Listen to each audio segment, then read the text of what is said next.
Hello friends, তোমাদের সকলকে দাদুজির চ্যানেলে স্বাগত। আজকে ক্লাস 11 সেকেন্ড সেমিস্টার পলিটিক্যাল সায়েন্সের ফাইনাল সাজেশন নিয়ে আলোচনা করব। যারা যারা 2026-এ ক্লাস 11-এ সেকেন্ড সেমিস্টারে পরীক্ষা দেবে, তোমাদের যে পলিটিক্যাল সায়েন্স সাবজেক্টটি আছে তার সাজেশন আমি কিন্তু দেবো।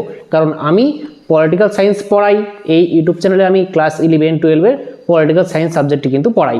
তার জন্য আমি আজকে ক্লাস 11 সেকেন্ড সেমিস্টারে যারা পরীক্ষা দেবে 2026-এ তাদের সাজেশন দেবো। আর বলে রাখি যে 2 মার্কস 4 মার্কস এবং 6 মার্কসের কোশ্চেনের সাজেশন আমি দেব, সেটা যে হুবাহু 100%ই কমন পড়বে তা কিন্তু আমি বলছি না। যেহেতু তোমাদের যে এই কোশ্চেন সেটা এক এক স্কুলে এক এক টিচার করবে, বোর্ড থেকে কোনো কোশ্চেন করা হবে না, তার জন্য কিন্তু বলা মুশকিল যে কোন কোশ্চেন কোন স্কুলে আসবে। তার জন্য আমি যেই কোশ্চেনগুলি দেব 2 মার্কসের 4 মার্কসের এবং 6 মার্কসের, সেগুলি ভেরি ভেরি ইম্পর্টেন্ট। এখান থেকেই তোমাদের বেশিরভাগ স্কুলের টিচাররা এখান থেকেই কোশ্চেন করবে, কিন্তু অনেক প্রশ্ন কিন্তু আসবে না। কারণ আগের বছরে কিন্তু সেকেন্ড সেমের পরীক্ষা হয়েছিল। তাহলে তোমাদের স্কুলে যে আগের বছর পরীক্ষা হয়েছিল সেই কোশ্চেন পেপারটা তোমরা কোনোখান থেকে জোগাড় করো তোমাদের দাদা দিদিদের কাছ থেকে।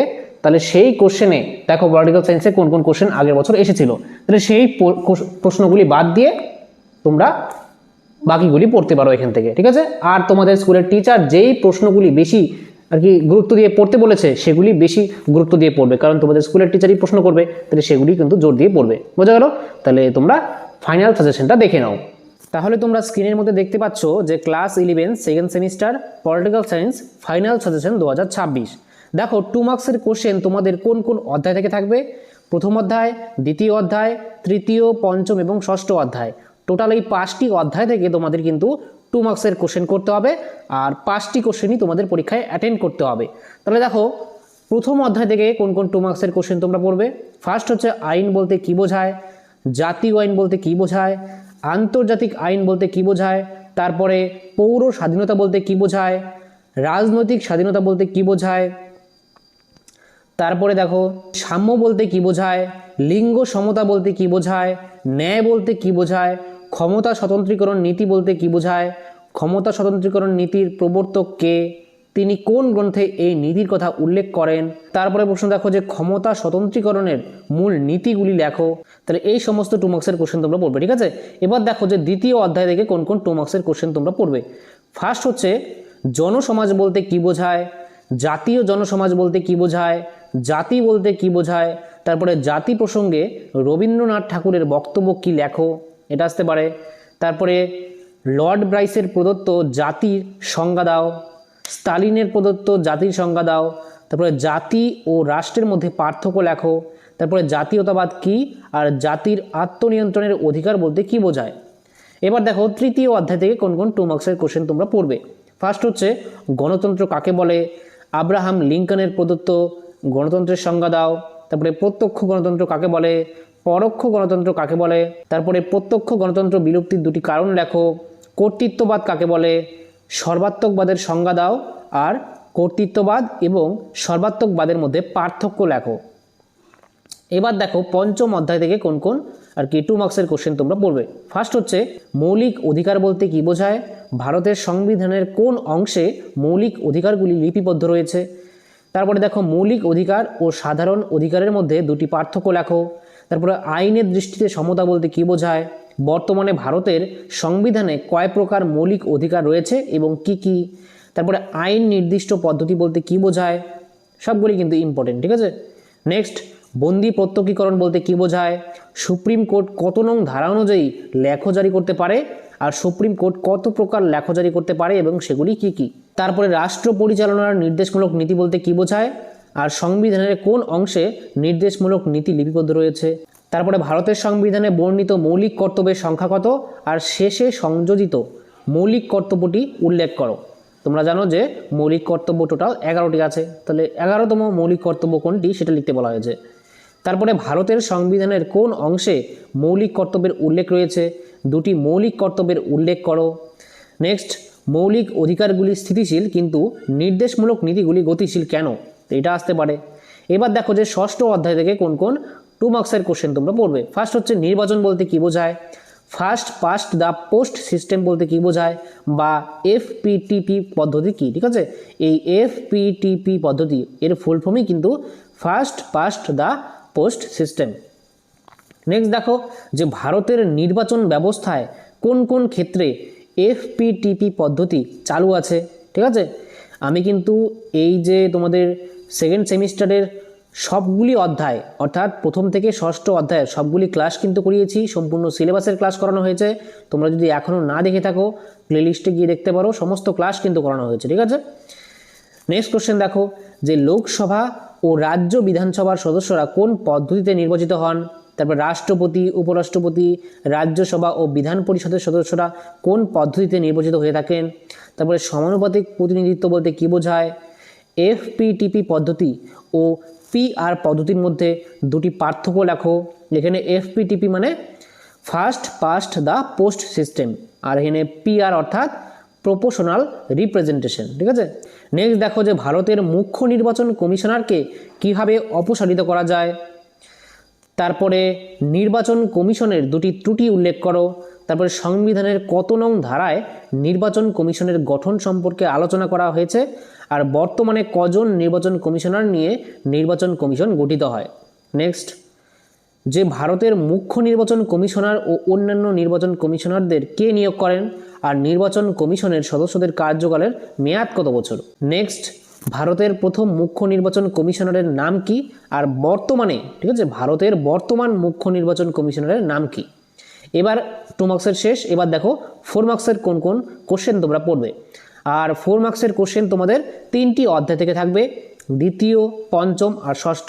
তাহলে দেখো দ্বিতীয় অধ্যায় থেকে কোন কোন 4 মার্কসের কোশ্চেন তোমরা পড়বে। ফার্স্ট হচ্ছে জাতির বৈশিষ্ট্যগুলি সংক্ষেপে আলোচনা করো, তারপরে জাতীয়তাবাদের বৈশিষ্ট্যগুলি সংক্ষেপে আলোচনা করো।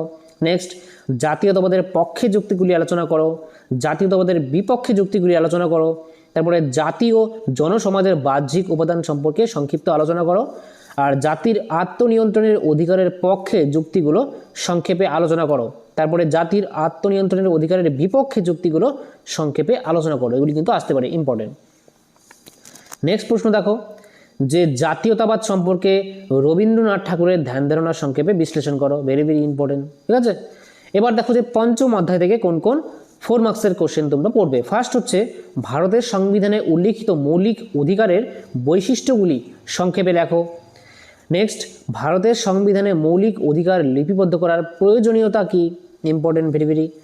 নেক্সট ভারতীয় সংবিধানে উল্লিখিত শোষণের বিরুদ্ধে অধিকার আলোচনা করো, তারপরে ভারতীয় সংবিধানে উল্লিখিত সংস্কৃতি ও শিক্ষার অধিকার আলোচনা করো, ঠিক আছে। নেক্সট ভারতের সংবিধানে বর্ণিত নির্দেশমূলক নীতির বৈশিষ্ট্যগুলি সংক্ষেপে আলোচনা করো, তারপরে মৌলিক অধিকার এবং নির্দেশমূলক নীতির মধ্যে পার্থক্য আলোচনা করো, ঠিক আছে। তাহলে আমি কিন্তু সমস্ত ক্লাস করিয়েছি, যারা এখনও দেখোনি প্লেলিস্টে গিয়ে দেখতে পারো। এবার দেখো পরের কোশ্চেন যে ভারতীয় নাগরিকের মৌলিক কর্তব্যগুলি কী কী, অর্থাৎ 11টি মৌলিক কর্তব্য আছে, তাহলে সেগুলি লিখতে হবে। এবার দেখো যে ষষ্ঠ অধ্যায় থেকে কোন কোন 4 মার্কসের কোশ্চেন তোমরা পড়বে। ফার্স্ট হচ্ছে ভারত সরকার নির্বাচনে পিআর সিস্টেম অর্থাৎ প্রপোর্শনাল রিপ্রেজেন্টেশন, বাংলায় বললে সমানুপাতিক প্রতিনিধিত্বের পদ্ধতির পরিবর্তে এফপিটিপি সিস্টেম গ্রহণ করেছে কেন। এফপিটিপি অর্থাৎ first past the post system. তাহলে এই এফপিটিপি সিস্টেম কিভাবে কাজ করে তোমরা যদি না জেনে থাকো, আমি কিন্তু ক্লাস করিয়েছি, দেখতে পারো। নেক্সট প্রশ্ন এফপিটিপি পদ্ধতির বৈশিষ্ট্যগুলি সংক্ষেপে আলোচনা করো। তারপরে FPTP first past the post system পদ্ধতির সুবিধাগুলি সংক্ষেপে আলোচনা করো। তারপরে এফপিটিপি পদ্ধতির অসুবিধাগুলি সংক্ষেপে আলোচনা করো। ভারতের নির্বাচন কমিশনের গঠন আলোচনা করো, আর ভারতের নির্বাচন কমিশনের ক্ষমতা ও কার্যাবলী আলোচনা করো। এই হয়ে গেল তোমাদের আর কি 4 মার্কসের সমস্ত কোশ্চেন। এবার দেখো যে 6 মার্কসের কোন কোন কোশ্চেন তোমরা পড়বে। 6 মার্কসের কোশ্চেন তোমাদের 3টি অধ্যায় থেকে থাকছে, প্রথম, তৃতীয় আর চতুর্থ। তাহলে দেখো প্রথমে যে প্রথম অধ্যায় থেকে কোন কোন 6 মার্কসের কোশ্চেন তোমরা পড়বে। ফার্স্ট হচ্ছে আইনের প্রকৃতি বিশ্লেষণ করো, তারপরে আইনের বৈশিষ্ট্যগুলি সংক্ষেপে আলোচনা করো, তারপরে আইনের উৎসগুলি সম্পর্কে আলোচনা করো, তারপরে জাতীয় আইন এবং আন্তর্জাতিক আইনের মধ্যে পার্থক্য লেখো, স্বাধীনতার প্রকৃতি বিশ্লেষণ করো, স্বাধীনতার রক্ষা কবচগুলি সংক্ষেপে আলোচনা করো, আর ক্ষমতা স্বতন্ত্রীকরণের পক্ষে ও বিপক্ষে যুক্তিগুলি আলোচনা করো।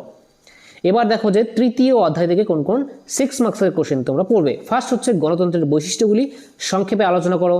প্রত্যক্ষ গণতন্ত্রের গুণাবলী বা সপক্ষে যুক্তিগুলি আলোচনা করো। তারপরে প্রত্যক্ষ গণতন্ত্রের দোষসমূহ বা বিপক্ষে যুক্তিগুলি আলোচনা করো। নেক্সট যে পরোক্ষ গণতন্ত্রের বৈশিষ্ট্যগুলি আলোচনা করো। তারপরে গণতান্ত্রিক শাসন ব্যবস্থার গুণাবলী বা সপক্ষে যুক্তিগুলো আলোচনা করো। তারপরে গণতন্ত্রের সাফল্যের শর্তাবলী আলোচনা করো। কর্তৃত্ববাদের বৈশিষ্ট্যগুলি আলোচনা করো। কর্তৃত্ববাদের গুণাবলী বা সপক্ষে যুক্তিগুলি আলোচনা করো।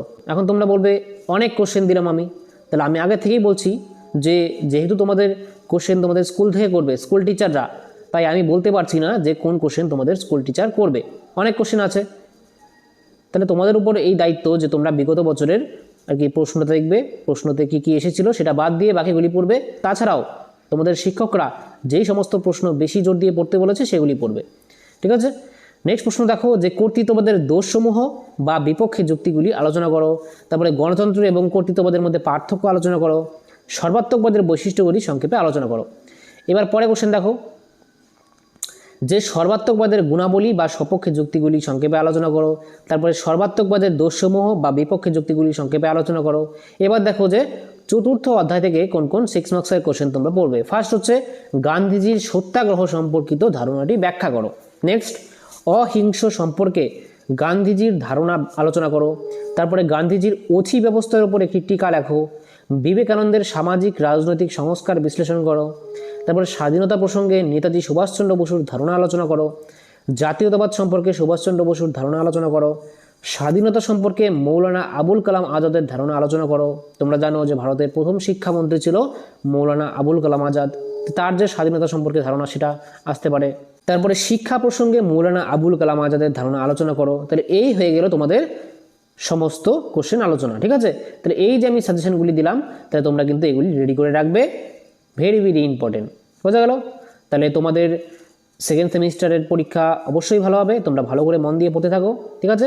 আর থার্ড সেমিস্টারের ক্লাস খুব শীঘ্রই আমি অ্যানাউন্সমেন্ট করব, তোমাদের নতুন একটা ব্যাচ নিয়ে আসবো, তখন কিন্তু আমি অ্যানাউন্সমেন্ট করব, ঠিক আছে। তাহলে দেখা হচ্ছে পরের কোনো ক্লাসে, ততক্ষণের জন্য বাই।